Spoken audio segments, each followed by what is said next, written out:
Why some people are so annoying? The top of idiocy. Why exactly this infuriates me in person? With such a big ass, she's not embarrassed to wear a short skirt or dog face. The tragic comedy. How can I live without him? Oh, Jesus! Hello, friends. Today I have a very interesting topic for you.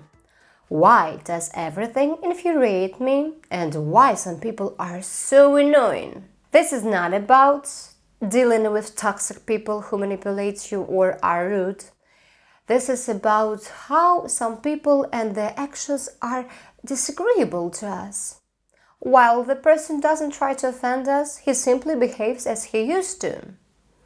Sometimes we interact with such people at work, for example, and just get madly crazy because of some of their habits or character traits.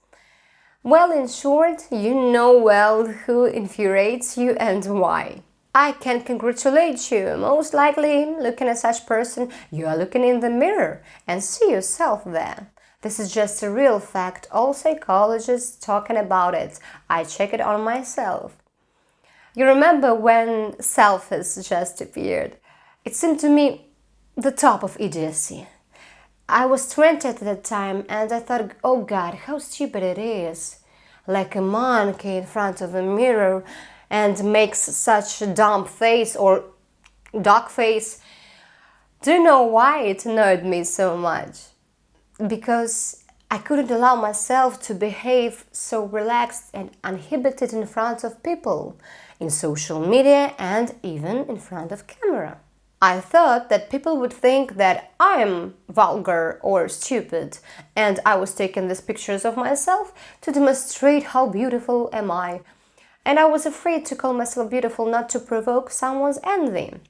Nowadays, when taking selfies is like brushing your teeth, no one takes it that harshly. But I'm still very angry sometimes about posturing stupid selfies.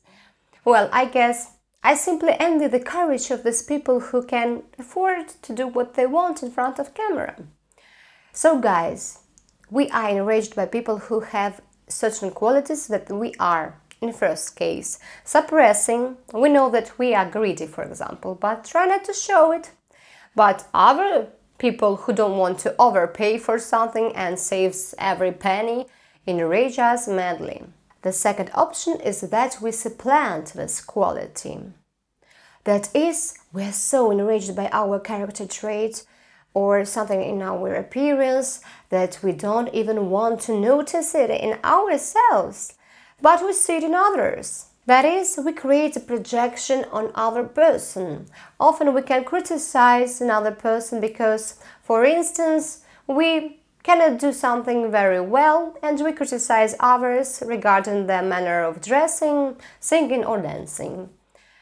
We are so enraged that we don't have talents bright enough, that we want to humiliate another person, so it would make him feel that he is not so particularly talented as well. About criticism, I will shoot another video. And there is a third option why people enrage us. They behave in such a way and allow themselves something that we cannot allow ourselves. Within us appears indignation. How it is so he can take such crazy money for his services, but I can't? What a bastard, he's not so qualified as me. How it happened that with such a big ass she's not embarrassed to wear a short skirt, but I can't? Just remember how we sometimes don't like upstarts, arrogant and brave people who go ahead. For example, I wildly hate arrogant and rude people because of my modesty and unwillingness to provoke conflicts. I always try to be polite and afraid to infringe someone's rights and cross someone's path. So, all three reasons why these people are pissing us off are suppression, mirroring and prohibition. A conscious approach needed to deal with this annoyance. Honestly ask yourself, why exactly this infuriates me in person? Then admit that you have the same trait and accept it in yourself. Stop blaming yourself for this. And if you have a ban on something, write yourself permission. From now on, I allow myself openly and at the first opportunity to demonstrate my talents and abilities. I allow myself to wear whatever I want and don't care that someone doesn't like it. I allow myself to laugh out loud in public. Because just admit, friends, if you don't care how a person behaves or that he smokes, for example, then you simply don't care and don't notice it. In the end, you can move away in order not to inhale this smoke. But if it infuriates you, maybe you are not averse to smoke a cigarette, or you hiding some habit which usually draws negative comments from society, and you simply cannot be relaxed and demonstrate this bad habit in front of society. Try to play this game. It's very exciting. Watch the person who is annoying and find the same flaw in yourself. Thank the person who demonstrates you this trait and then find at least something good in him that is not annoying. A beautiful hairstyle or suit or pretty smile. And you will notice that the irritation will go away naturally. And the next step is adoption of this quality. You should admit it. I like to be in spotlight and I will do everything to get there. I can afford myself buying very expensive shoes. This is not about me, I'm indifferent to shoes. Well, I guess you understood the main idea. In the end, people who infuriate us are our teachers, and for some reason they are given to us.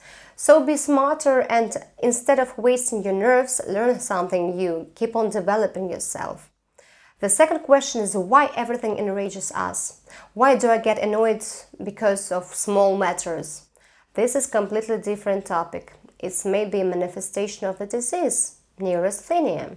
It's also called chronic fatigue syndrome, mental exhaustion, and manager's syndrome.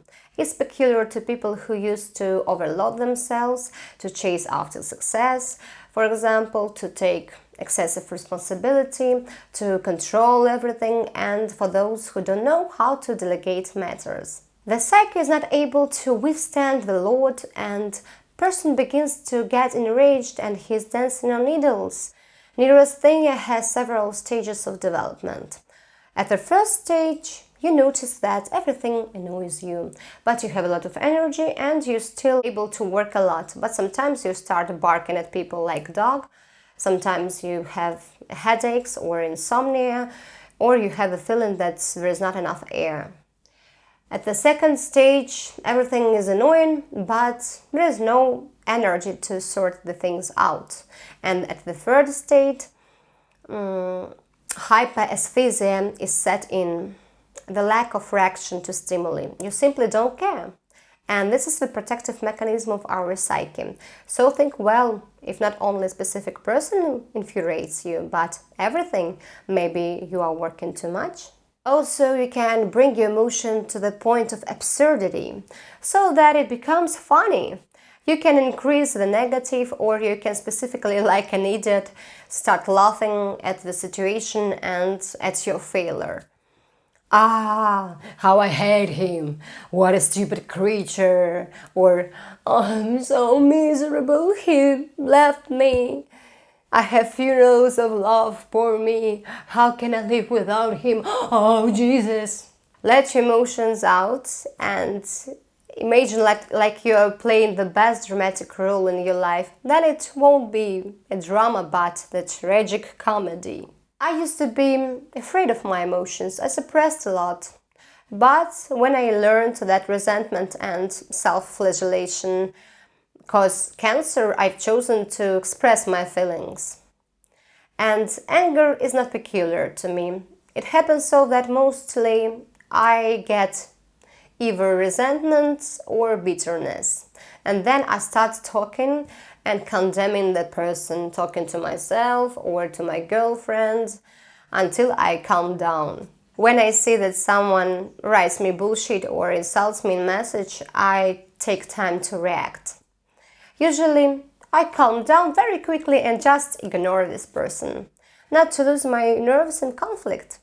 You won't believe how do people who want to insult you suffering when they can't get your reaction. I neutralized many attacks with this method. You know, even enlightened people express negative emotions, but since they are watching them from the outside and are aware of their source, the negative emotions very quickly leave them. Perhaps this is all I wanted to say about annoyance. And if you want to put dislike to this video, just think about it. Maybe you saw yourself in me and that's why I'm annoying you. In general, I don't really care. I just hope that someone will like this video and it will help them in their daily life. Subscribe to the channel and learn something new for yourself and about yourself. Stay true and kind. The rest things never mind.